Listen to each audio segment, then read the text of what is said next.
Ang sabi dito ni John na Corda, huwag ka na magtrabaho.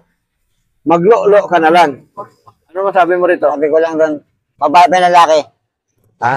Lalaki siguro to, John eh. Lalaki yan. Ah. Hindi ako may kagustuhan po yun, si mama. Tsaka siyang makulit eh, hindi ako.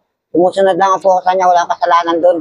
Eh kung ako lang naiinis na rin ako kasi siya nagsasabi, sumusunod lang ako.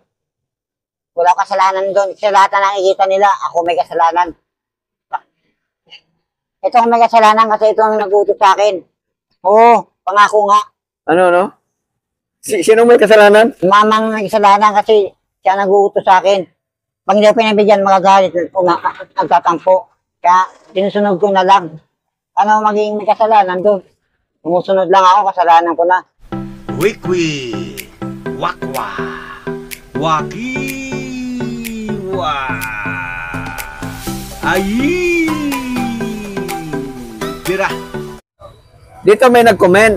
Ang nag-comment sa iyo ay si Pretty Mind 143. Basahin ko ha. Pinagsasabihan lang sila, tsaka totoo naman talaga na maganda buhay nila kay sa business. Hindi nangungusga yun. Ang viewers, napapanood nila, ayusin kasi nila, ugali nila mag-ina. Di sa lahat ng oras, intindihin sila ng mga viewers. Ang nakaka-visit pa dito, napapanira siya sa mga nakatulong sa kanya. Sino matutuwa sa ugali ni Jonathan? Kung may sarili siyang gusto, di wag na lang siyang magpa-vlog.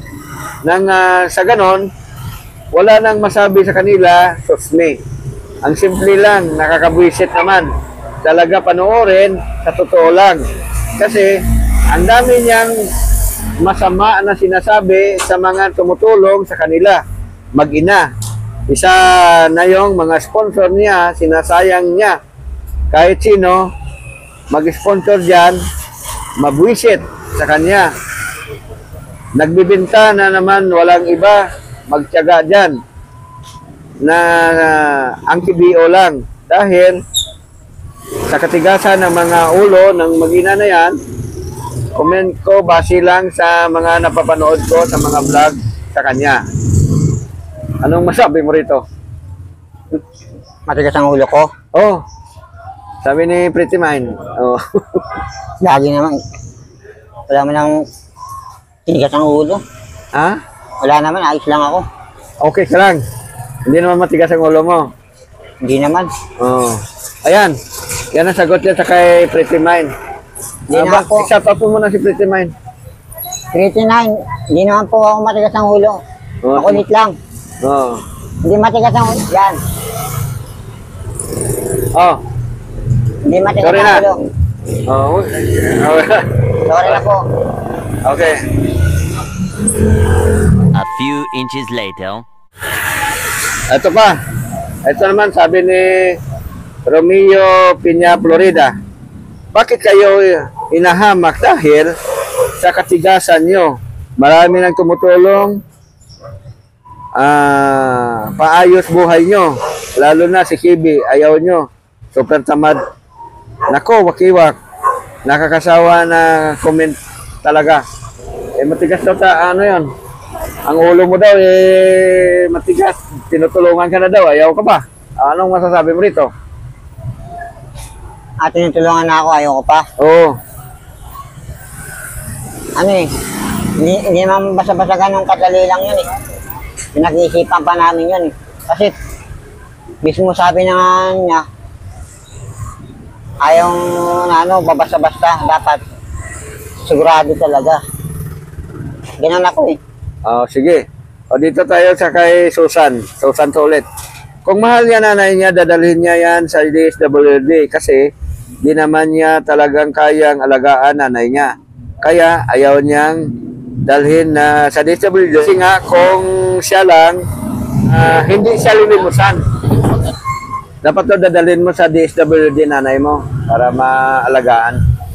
Ano masabi mo ron? Ayaw rin ng mama ko dalhin doon. Tsaka ako, sabi, Hindi dapat ako lilimusan. Totoo naman po yun na hindi ako kailangan limusan. Si mama nga lang marami nagbibigay sa mga tao kasi nakakaawa siya. Sabi niya, Oo. o ito, pakibigay kay nanay mo. Oo. Kay nanay. Sa akin, wala nagbibigay kasi sa akin malakas sa ako. Naiinsultong ako, pero tanggap ko naman. Totoo po yun. Hindi ako nililimusan ng mga tao, hindi ako binibigyan. Mama ko lang. O, tama po yun. Hindi po ako binibigyan, si mama lang. Oo. Totoo yun, hindi ako kailangan bigyan. Tsaka malakas naman ako eh. O dito tayo, may isa pa dito nagsabi si Salvador Gaming. Kasi gusto ni Jonathan mamalimos sa lansangan. Alam naman nila na ang panahon ngayon mainit. Baka mamaya yung nanay niya makita na lang niya na di na humihinga. Mahirap ang ugali ni Jonathan. Oh. Nagmamalasakit din siya dito sa'yo eh. Ang masabi ko lang doon, sa pangalan ko ya? Ha? Ang pangalan yun? Si Salvador Gaming. Salvador Gine. Oh, Gaming. Deming. Salvador Deming. Oh. Hindi ako may kagustuhan po yun, si mama. Tsaka siyang makulit eh, hindi ako. Sumusunod lang po sa kanya, walang kasalanan doon. Eh kung ako lang naiinis din ako kasi siya nagsasabi, sumusunod lang ako. Walang kasalanan doon. Sa lahat na nakikita nila, ako may kasalanan. Ito ang may kasalanan kasi ito ang nagutos sa akin. Oo, pangako nga. Ano? Sino may kasalanan? Mamang may kasalanan kasi siya nagutos sa akin. Pag hindi ako pinabigyan, magagalit o nagtatampo. Kaya sinusunod ko na lang. Paano magiging may kasalanan doon? Sumusunod lang ako, kasalanan ko na. Eh kung di ko sunod, di kawawa naman. Nagagalit, di ako lagi may kasalanan pa rin. Di sundin ko na lang, ako pa rin may kasalanan. Di ko alam kung saan ako may tama ron eh. Kung saan ako lulugar, Ayun. sumusunod lang ako. Sandali. Oo nga. I-cut mo muna ma. Kilagyan ko ng ilaw yan. Ay! Tira. So, Jonathan, parang nilalaglag mo naman si Nanay Marita. Parang yung malabas, yan naman yung kasalanan. Wala nga ginawa para gawin eh. Eh, ito lang nag-uutos sa akin eh. Eh, sino gagawa dyan? May ibang tao, ba wala ako lang. Siyempre, sabi ko, sige lang. Kapag may kasalanan, ako tumapawa. Eh, kung hindi ko lang ginawa, di kawawa to. Di kasalanan ko rin. O, diba, dalawa kasalanan ko. O, saan ako sunod na tama, mali? Di ba tama naman, sumunod lang akong sumunod. At ako nila sinikitig. Eh, wala naman akong naigawa. Hindi ko kami inaano yan. Tinutulak lang ako, pinagsasabi. Eh, nanay, kaya sa tao yan. Yung wala Kailangan may kinakdan sa akin. Ibang tao yan. Di ba lang natutulong yan. Yun, pag yung mga ibang tao magsalita. Di ko naman ang kapatid ako lang eh. Oh. Dalawa kami tatlo. Tapawa na. Oh. Yung gano'n sa pama ko na din. Tulungan na sa pagkain. Tulungan kami. Ngayon gusto ko yan. Dito tulungan ko rin siya. Paano makakakilo siya? Paano mabubuyan eh. Kaya nakalagayan yun. Kaya yung pabasa, pwede maling sa akin. So, dami mo na kinabi, ano? So, alam nyo, kung i-analisa nyo mga sinasabi ni Jonathan, may punto din naman siya. Oo. Ngayon, hindi ko rin kasi ito naman nakita magkaganyan siya. Kasi, natatakot siya dahil may sakit siya. Kung iwanan siya ni Jonathan, hindi mo masabing sitwasyon. Baka mamaya bigla siyang atakihin. Tama po yan. Bigla siyang susumbungin ng sakit. So, yan siguro yung iniisip mo. Ay, no. Ikaw. Bata ko eh. Ako eh. Ha? Sinanay mo rin siya, naka-intindi, naka-relay. Kaya na, very snob siya, hindi na siya makapagsalita. Panay. O, dito tayo sa Kaipan. Kahit na ruhas. Sabi ni Greta Ruas, huwag mo na pagkatinin. Sabi sa pinagbilang na niya, para makapagtrabaho siya, sinasabi mo, pagkatinin. So, nasagot nito kanina. yung salita na to kanina. No? Sagot na ito ni Jonathan. Sabi pa dito naman ni Susan to ulit. Di ka rin na napapasa na siya bakit na maarti ang maginang yan. Pati pagkain, hindi kinakain. Kasi baka daw, madumi. Ganyan sila ka-arte. Ano masabi mo yan? Ito ang sabi na lang babae. Ha? Babae ko na laki. Si Susan? Babae. Oo, Susan. Susan. Susan, tama po kayo dyan. Maarte po kami ni Mama. Yun. Kaya po kami maarte. Lalo na. Hindi ko alam sa malinis o marumi. Hindi mo naman nakita kung ano ginawa eh. Kaya tama lang yan. Tama ka. Maarte yan talaga ako pa ni Mama. Mama, naawa lang sa kartehan ko. Pero ako original na maarte. Yung malita ko dyan, maarte. Tatanong, nakain ko. Pero yung tigas, lumaki na ako, nagkadala ko. Nagkakain na ako sa pagkain. Ika lang, bakit hindi mo pinakain? May sinasabi ka kanina na hindi mo alam may paggawa o ano, baka... Pagkawa ng pagkain nila. Oo, yung binibigay sa inyo, yung Oo. inabot sa inyo. O sila nagbibigay ng pagkain. Ibig sabihin, hindi ka nakacheck na malinis yun. Oo, ano yun. Parang, Oo nga naman, ano, kasi sa kalagayan nila, sige nyo sa kalagayan nila, hindi basta na yung inaabot ng mga nakabalik-balik sila na bata. Oo. Basta mo tayo yun, anong alay mo kung hindi naman laso yun, kung dinuraan yan. Ano man yan? Ha? Ano yan? Ha? Okay. So, may punto sa dyan. Mga kawaki, dito na tayo. Para matapon na tayo. Ito, sabi dito ni 20 Mary Sir. Wakiwak, iwan ko sa'yo. Kaya wala ka viewer, hindi ka magaling mangilatis na tao. Hindi daw ako magaling mangilatis na tao kasi ang katulad nyo, pinapatulan ko para i-vlog. Ano ba sabi ko dito? Ito ay si Maricel. babae pa rin. O, babae ko. Maricel, ten wakiwak. Marunong kumilat. Kumilat yan. Tsaka marunong kumilat tao yan. Sa akin, tsaka si Mama. Totoo yan. Tsaka ano yan. Tawag siya. Sinabi niya. Hindi daw ako marunong mangilatis kaya wala akong viewer. Ano kinatingin ko yan? Nagkatuot na ako ng okay dyan. Tsaka sa tingin ko pa ng sa kanya. Alam ko na rin eh. Kaya marunong yan. Kahit hindi na ako rin. Hindi ko yan. Hindi ko ganun kilala ito eh. Pero may kilala ko na rin. Tsaka hindi yan. Totoo yan. Marunong yan. Ha? Marunong. Kilala ko yan. O, yun. O, yun ang tingin niya. Siya kung marunong mangilatis. Ito. Makikilati ka dito. Kahit dito na sa mga pati. Pakukusin ko dito. Hindi na kita sinilay yan eh. Kaya lang hindi ko na sabihin dahil baka sumaba ng loob mo. Itong... Ay! Tira! Ang sabi dito ni John Corda, huwag ka na magtrabaho. Maglo-lo ka na lang. Ano masabi mo rito? Sabi ko lang doon. Babae ba lalaki? Lalaki siguro to, John eh. Lalaki yan. Lahat naman lalaki nagjajakol eh. Ano ang magtrabaho? Oo.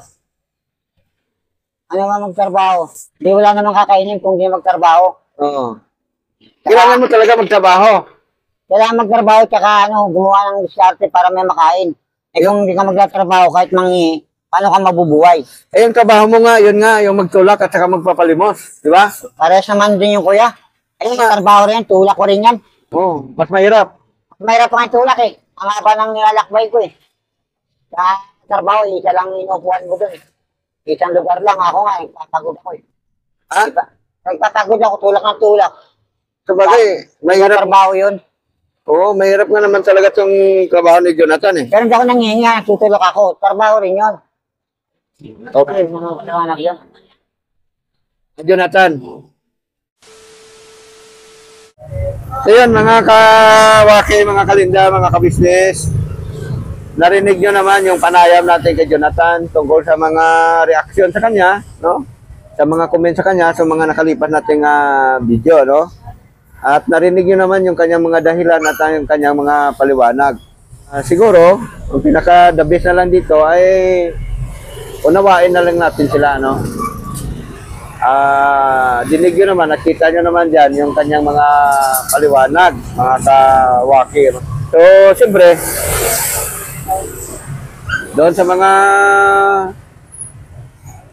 hindi nagustuhan yung style ng pananalita ni Jonathan, pagpaumanhin nyo na, no? Doon naman sa mga nakaunawa kay Jonathan, ay salamat ng marami sa inyo, no?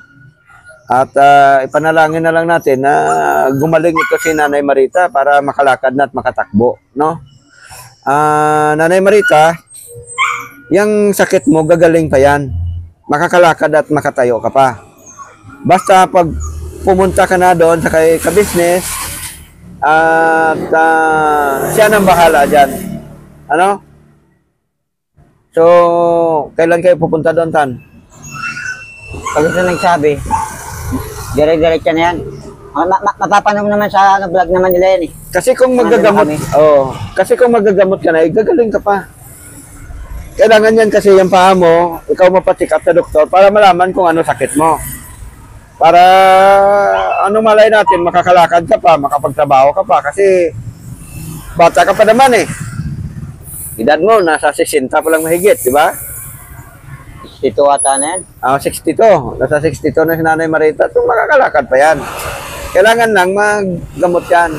At doon na muna kayo. Kasi sinabi naman ni ka-business na yan ang bahala doon. No? Ngayon, ikaw naman,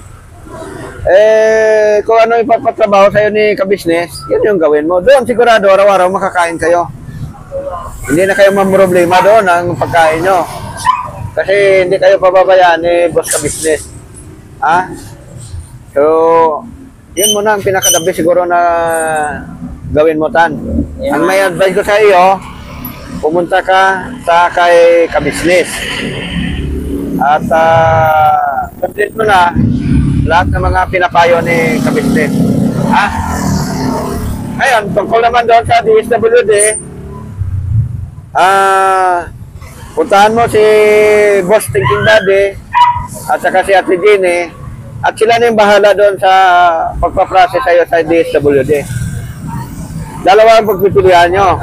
Yung pupunta kayo kay Ate Dini para sa DSWD or doon kayo kay ka-business. Kaya ka-business. Kaya ka-business. Doon na lang kayo kay ka-business. So, ayan. Doon na lang daw muna sila sa kay ka-business. Kasi dalawa lang ang option nila para mapaayos ito si Nanay Marita, no? Ayan. So, magkatulan na tayo. Sige po kaya. Ay! Tira!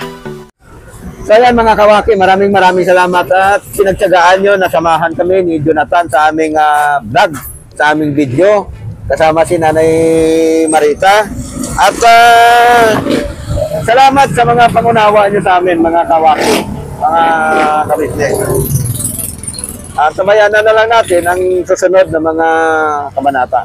Ayun. So, Atan, Kaya. lagi po natin pagkatandaan na ang kalusugan ay kayamanan. Ataw na, Ataw na. wakiwak pa, Wakiwak pa. bira. Bira. Ayan.